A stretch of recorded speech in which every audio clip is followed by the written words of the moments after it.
भाजपा की तरफ से कांग्रेसियों को और खासतौर से भूपेंद्र हुड्डा ग्रुप को 3D कहा गया। 3D के जवाब में 4D आया दीपेंद्र की तरफ से। और अब अनुराग ढांडा आम आदमी पार्टी ने कहा है कि दोनों डी मिलाकर सिंगल डी हैं।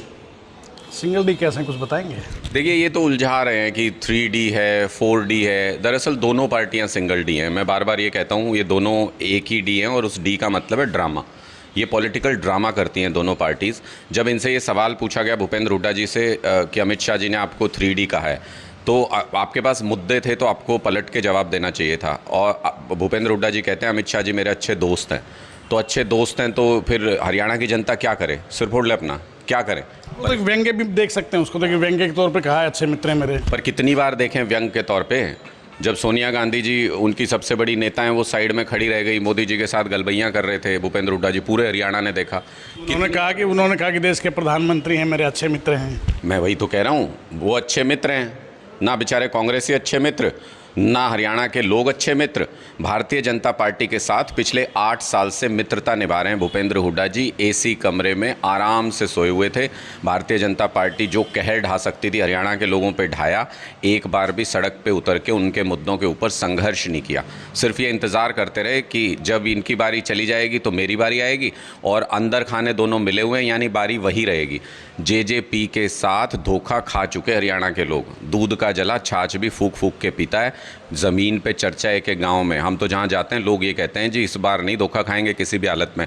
8-10 सीट आ गई भूपेंद्र हुड्डा जी की, भारतीय जनता पार्टी के साथ सरकार बना लेंगे। हरियाणा के लोग ठगे से वो तो दावा कर रहे हैं हुड्डा साहब तो कि पूर्ण बहुमत से कांग्रेस की सरकार आने जा रही है 2024 में। कहाँ से आएगी पूर्ण बहुमत की सरकार? आप ये बताइए। सपने देखने हैं वो तो हर चुनाव में कहते हैं, लेकिन जो पार्टी अपना संगठन नहीं बना सकती वो हरियाणा बनाएगी?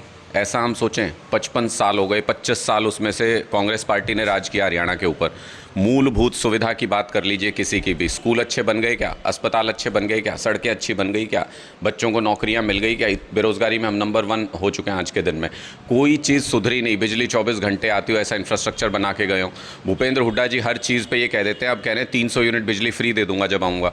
तो 8 साल पहले 10 साल के लिए आप ही मुख्यमंत्री थे, आपके हाथ में कलम थी, एक साइन कर देते 300 यूनिट बिजली फ्री हो जाती। तब क्यों नहीं दी 300 यूनिट बिजली फ्री? इसके लिए कौन जवाब देगा? वो तो बुढ़ापा पेंशन को भी 6000 करने की बात कर रहे हैं। मैं वही कह रहा हूँ, जब आप सत्ता में नहीं होते तभी क्यों ये सब बातें करते हो?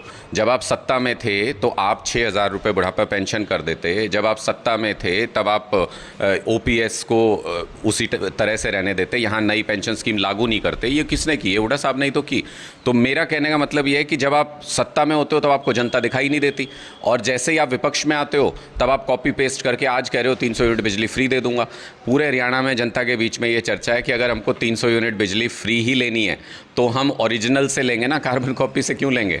हरियाणा में तो एक चर्चा और भी कि आम आदमी पार्टी के नेताओं के निशाने पर हमेशा कांग्रेस ही क्यों रहती है? कांग्रेस इसलिए रहती है क्योंकि ये भारतीय जनता पार्टी और कांग्रेस एक ही है अंदर खाने। बीजेपी को आज के दिन में हम भरी सभाओं में पूछते हैं। मैं हज़ारों लोगों की सभाओं में मैंने पूछा। मैंने कहा भाई किसी के अंदर इतना जिगरा बचा है क्या कि दोबारा भारतीय जनता पार्टी को वोट देगा? एक हाथ नहीं उठता। पूरे गांव की सभाएं होती हैं, जनसंवाद होते हैं। उसमें ऐसा नहीं कि सिर्फ आम आदमी पार्टी के लोग होते हैं, उसमें गांव के सब लोग होते हैं। एक हाथ नहीं उठता जो बीजेपी को वोट। आम आदमी पार्टी वालों को तो बाहर भी निकाल दिया जाता है। नहीं, हमसे तो अलग ही प्यार है इन लोगों का, और वो इसलिए है क्योंकि इनको पता है कि जनता के मुद्दों पे अगर कोई पार्टी बात करेगी तो आम आदमी पार्टी करेगी। अगर इनका कोई बिल्कुल पूरी तरह से अलट पलट कर सकता है कोई बीजेपी को, तो आम आदमी पार्टी कर सकती है। इनके पन्ने जो दिखाते रहते हैं हर जगह, वो हम ही फाड़ सकते हैं। तो इसलिए इनको हमसे थोड़ा सा डर रहता है, और डर इस हद तक बढ़ गया है कि इनके सारे मंत्री, आजकल कोई ऐसा इंटरव्यू नहीं जाता जिसमें इनके सारे मंत्री आम आदमी पार्टी के नाम की रट ना लगाएं। मुख्यमंत्री आम आदमी पार्टी के नाम की रट लगाते हैं। कोई इनका बड़े से बड़ा नेता आम आदमी पार्टी करता रहता है। और साथ ही ये कहते हैं कि हमारा कोई बेस नहीं है। भाई अगर हमारा कोई बेस नहीं है तो दिन रात नाम क्यों जपते रहते हो? कांग्रेस पार्टी से हम लोगों को सिर्फ इसलिए सावधान कर रहे हैं कि पिछली बार भी लगभग यही तस्वीर थी। बीजेपी को वोट नहीं देना चाहते थे हरियाणा के लोग, लेकिन धोखा हो गया। जेजेपी को वोट दिया उसके खिलाफ, जेजेपी जाके बीजेपी की गोद में बैठ गई।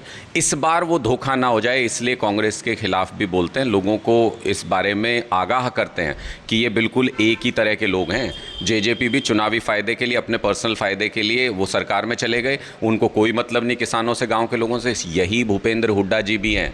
अमित शाह जी इनके अच्छे दोस्त हैं, मोदी जी इनके अच्छे दोस्त हैं। ज़रूरत पड़ेगी अपने 5, 7, 10 जो भी विधायक आएंगे उनको लेके बीजेपी के साथ चले जाएंगे। लोग ठगा सा महसूस करेंगे हरियाणा के लोग, जैसे पिछली बार हुआ था।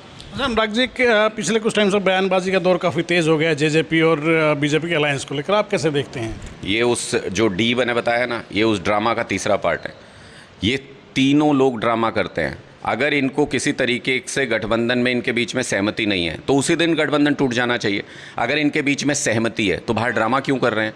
ये सिर्फ मूल मुद्दों से हमारा ध्यान, हरियाणा की जनता का ध्यान भटकाना चाहते हैं। सीईटी में 3.5 लाख बच्चे क्वालिफाई हुए बैठे हैं। आपको 1,80,000 जॉब्स खाली हैं सरकार में, क्यों नहीं दे देते?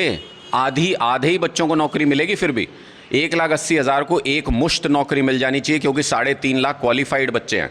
26 लाख बच्चे सरकारी स्कूलों में पढ़ते हैं, सिर्फ 8 लाख बच्चे 12वीं पास करते हैं। यानी कितने? 16 लाख, 18 लाख बच्चे जो हैं वो कहाँ रुल जाते हैं पता ही नहीं चलता। वो नशे में गए, क्राइम में गए, कहाँ गए पता ही नहीं है। इनको उन मुद्दों से ध्यान हटाना है तो क्या करेंगे? तो एक दूसरे के खिलाफ बयानबाजी, और हम भी उसको दिखाने लगते हैं। तो जब उसके बारे में चर्चा होने लगती है, यार सरकार टूटेगी बचेगी, टूटेगी बचेगी, क्या फ़र्क पड़ता है? इनकी सरकार होना नहीं होना एक ही बात है। इनकी सरकार होने से जब बिजली नहीं मिल रही, जब पानी नहीं मिल रहा, जब सड़क नहीं मिल रही, जब स्कूल नहीं मिल रहा, जब अस्पताल नहीं मिल रहा, तो काहे की सरकार है? सरकार होना ना होना इनका एक ही बात है, इसलिए कोई फ़र्क नहीं पड़ता।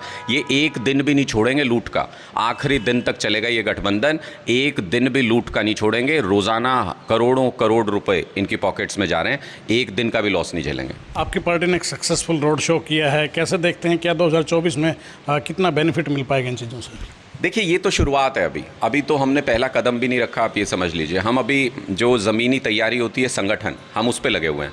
अब हम ब्लॉक लेवल का संगठन अनाउंस करने जा रहे हैं अगले 1-2 दिन के अंदर, और जब ब्लॉक लेवल का संगठन अनाउंस होगा 360 ब्लॉक इंचार्ज बनाएंगे। एक विधानसभा में 4-4 ब्लॉक बना के उसके इंचार्ज नियुक्त करेंगे।